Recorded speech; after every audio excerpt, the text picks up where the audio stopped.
அனைவருக்கும் வணக்கம். இன்று நாம் பார்க்க இருப்பது ஒருவரது அழகை மேம்படுத்தி காட்டுவதில் உதடுகள் முக்கிய பங்கை வகிக்கின்றன.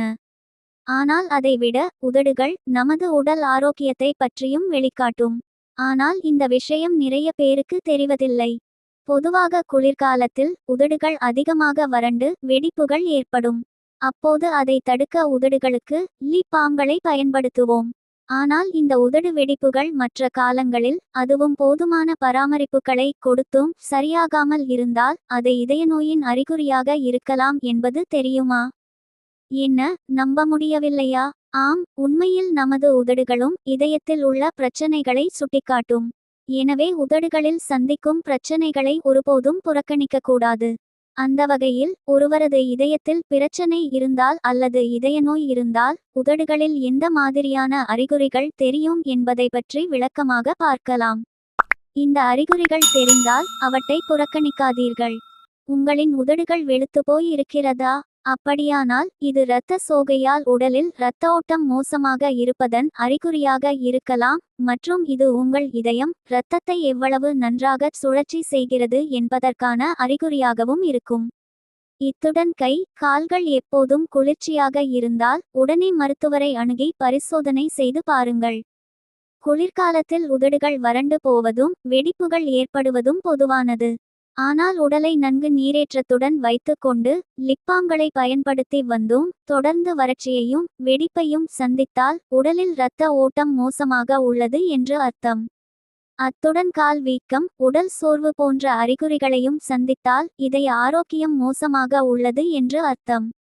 உதட்டில் ஏதாவது அழற்சி ஏற்பட்டிருந்தால் வீக்கம் ஏற்படலாம். ஆனால் எந்த காரணமும் இல்லாமல் வீக்கத்தை சந்தித்தால் அது உடலில் நீர்த்தேக்கத்தின் அறிகுறியாகும். வழக்கமாக இது இதய செயலிழப்பினால் ஏற்படலாம். எப்போது உதடுகளில் மட்டுமின்றி உடலின் கணுக்கால் பாதங்கள் வயிறு போன்ற இடங்களில் திரவங்கள் தேங்குகிறதோ அது இதய பிரச்சனையின் அறிகுறியாக இருக்கலாம். எனவே காரணமின்றி உதட்டில் வீக்கத்தை சந்தித்தால் உடனே மருத்துவரை அணுகுங்கள். உதடுகள் மரத்து போவது என்பது சாதாரணம் அல்ல, அது மிகவும் தீவிரமான பிரச்சனை. குறிப்பாக இது உடலில் இரத்த ஓட்டம் மோசமாக இருந்தால் நிகழும். எனவே உதடுகளுடன் முகமும் மரத்து போவதைக் கண்டால் அதை சாதாரணமாக எடுத்து கொள்ளாமல் உடனே மருத்துவரிடம் செல்ல வேண்டும். உதடுகளைச் சுற்றியுள்ள பகுதியில் புண்கள் வந்து அது ஆறாமல் நீடித்திருந்தால் சாதாரணமாக எடுத்து கொள்ளக்கூடாது. அது ஒரு சாதாரண தோல் பிரச்சனையை விட பெரியது. உடலில் இரத்த ஓட்டம் மற்றும் நோய் எதிர்ப்பு மண்டலம் மோசமாக இருந்தால்தான் இப்படி புண்கள் ஆறாமல் இருக்கும். எனவே 2 வாரங்களுக்கு மேலாகியும் புண்கள் ஆறாமல் இருந்தால் உடனே மருத்துவரை அணுகுங்கள். உதடுகள் நீல நிறத்திலோ அல்லது ஊதா நிறத்திலோ காணப்படுகிறதா? அப்படியானால் உடலில் ஆக்சிஜன் பற்றாக்குறை உள்ளது என்று அர்த்தம். இதயம் சரியாக செயல்படாத போது உடலில் இரத்த ஓட்டம் மோசமாக இருக்கும். இது இப்படியே நீடிக்கும் போது அது இதய செயலிழப்புக்கு வழிவகுக்கும். எனவே நன்கு ஓய்வு எடுத்த பின்னரும் தலைச்சுற்றல் மூச்சு திணறல் மிகுந்த உடல் சோர்வுடன் உதடுகளும் நிறம் மாறி காணப்பட்டால் உடனே மருத்துவரை அணுகுங்கள். இந்த வீடியோ உங்களுக்கு பிடித்திருந்தால் மற்றவர்களுக்கும் ஷேர் பண்ணி அவர்கள் ஆரோக்கியத்திற்கும் உதவுங்கள். நன்றி.